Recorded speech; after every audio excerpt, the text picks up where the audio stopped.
Welcome to Film and Page. I'm Dominic, and in this video, I'm going to be talking about the 1988 film Dead Heat.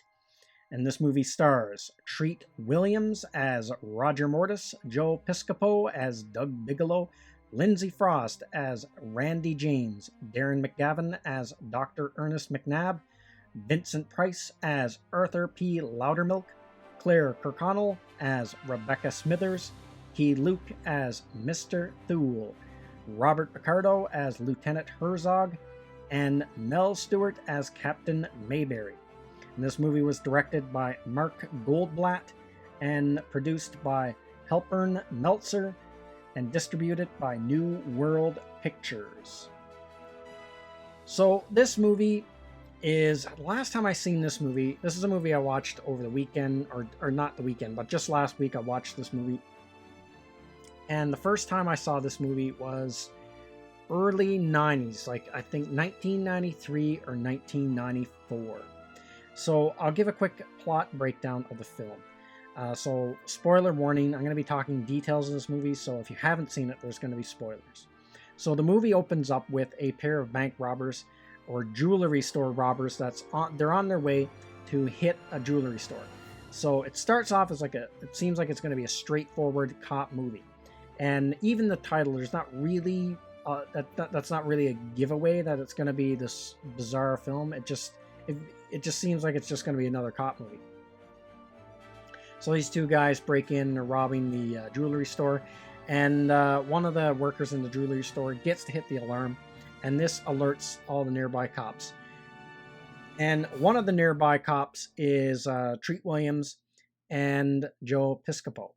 And they're the ones that get called because they're close by, and they show up there, and the place is already surrounded with cops, and then they end up having a gunfight with these two jewelry guys. But then it turns out that these jewelry guys actually, they can't kill them, no matter how many times they shoot them and hit them with bullets. Finally, it takes blowing one of them up with a grenade and ramming the other guy with a car to finally take them out. And then when when they're looked over at the morgue, the doctor at the morgue says, "Hey, you know what?" She says, "They were already here. I already did an autopsy on these guys before, and they were released, and now they're back in here." So this kicks off this huge mystery. And the only link they can find is they have this connection to this drug company at this weird facility that's doing all these experimentations and stuff like that.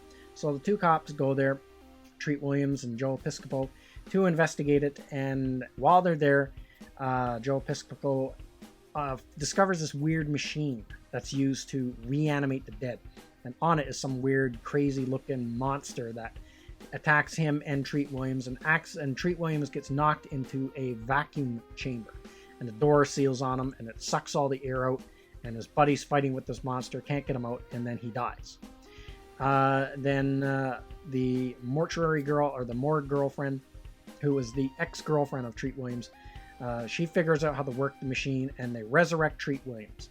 And then they got to go about breaking this case, but they only have a limited number of time. They have like 48 hours, because she tells them that he might be reanimated back from the dead, but he's still not really alive, and that his skin is going to rapidly decay and break down within 48 hours. So he only has 48 hours to stop these guys. So he's a cop right to the very last minute. Instead of doing anything else, he's going to break this case. And so him and his partner go and do it. And that pretty much kicks the movie off. So what I really like about this film is it was like a genre mashup of the buddy cop and horror movie film. So in the 80s, the buddy cop film was like really popular. You had 48 Hours, you had Lethal Weapon, Tango and Cash. You had a bunch of these movies that came out. And then just cop movies in general. There was a lot of really popular cop movies that were like comedic, like Beverly Hills Cop was another huge movie. So these were like big deals back in the 80s. And they were really, really popular. So this was kind of a cool twist on that idea. Starts off, just seems like it's going to be a regular comedic buddy cop film, but it's completely something else. It's got this weird horror sci-fi movie twist to it. And that's what I really like about it, and that's what kind of makes it unique and kind of stand out.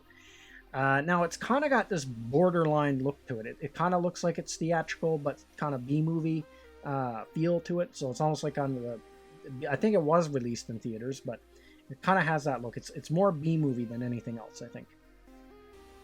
And I remember the first time I watched this, I didn't even get to see when the title came on. Like, I had no idea what this movie was going to be about, and I thought it was just going to be a straightforward buddy cop film until all this craziness happens, and then the movie just stuck out in my mind for years after. And I didn't get to rewatch it again since 1993 until last week. It popped up on Tubi, the free streaming service that I have, and I really enjoyed it. Really enjoyed this film. And some of the other things, the chemistry between Treat Williams and Joe Piscopo really works in this film. Treat Williams is more the straight-laced cop and stuff like that, and Joe Piscopo is like the wise-cracking one, kind of like the ladies' man type cop. And it has all those like cop movie tropes, like, you know, he's broken up. He has a bitter ex-girlfriend or ex-wife. Usually it's an ex-wife or ex-girlfriend that they're on the outs with because they're always too dedicated to their job. And the main character almost kind of has two love interests in this movie. And no spoiler warning, the interesting twist is usually, you know, the love interest will get killed or either rescued, but both love interests actually die in this movie. And the ultimate twist is actually both main characters die at the end of the movie. So it has a lot of subversions to it, but good ones, not bad ones. Good subversions. And the other thing that's cool about this movie is it has like a lot of famous actors that are kind of famous to the horror genre. Because you have Darren McGavin, who plays Dr. Ernest McNab, and he's turns out to be like the main villain. But he was famous for the TV show The Night Stalker, which was a huge inspiration for The X-Files. And then also horror legend Vincent Price was in so many horror movies back in the day, and he was like just so linked when I was growing up to horror movies and stuff like that, and did that really cool rap for the Thriller video with Michael Jackson and stuff like that. So that horror legend, he's in there also as one of the villains. And then the other thing, it has this interesting plot where the main villain, played by Darren McGavin, he's the one that created this machine, and he's using it to bring criminals back to life, and he has them under his control. And they go out and do all these robberies for him, and then he's making the money off of it. But not only that, he wants to use this technology to sell immortality to the super rich, one of which is Vincent Price. And he's already been resurrected once. And so he's kind of like the spokesperson for this machine.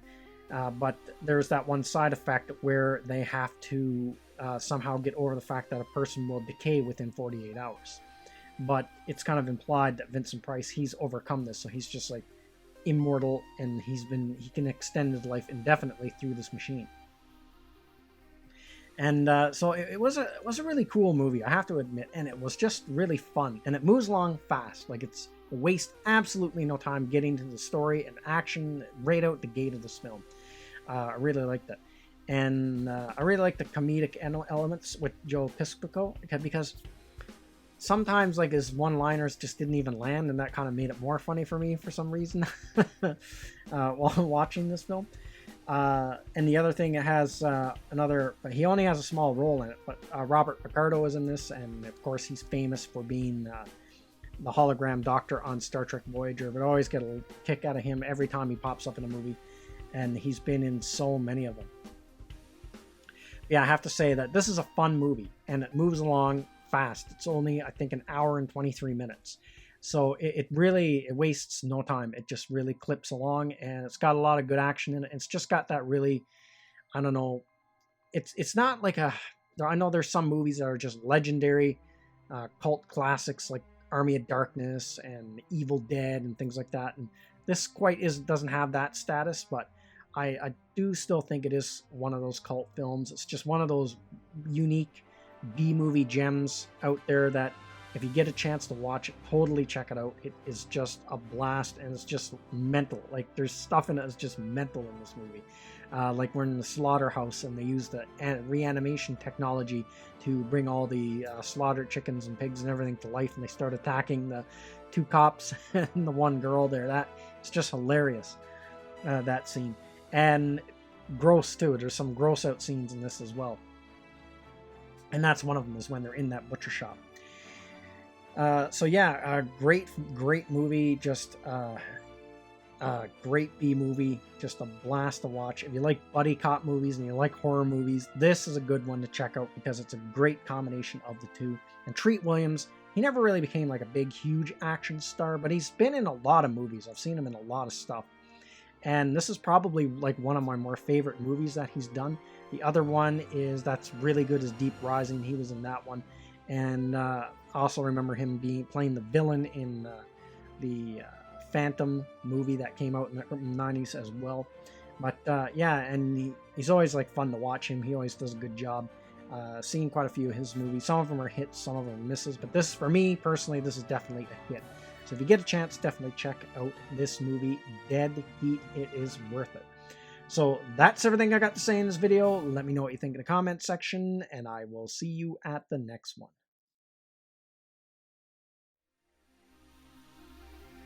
I'd like to say thank you to all of my subscribers. I appreciate you all in helping this channel grow. If you're new to the channel, don't forget to like, share, and subscribe. Also, don't forget to hit the bell icon so you'll be notified when new videos are uploaded.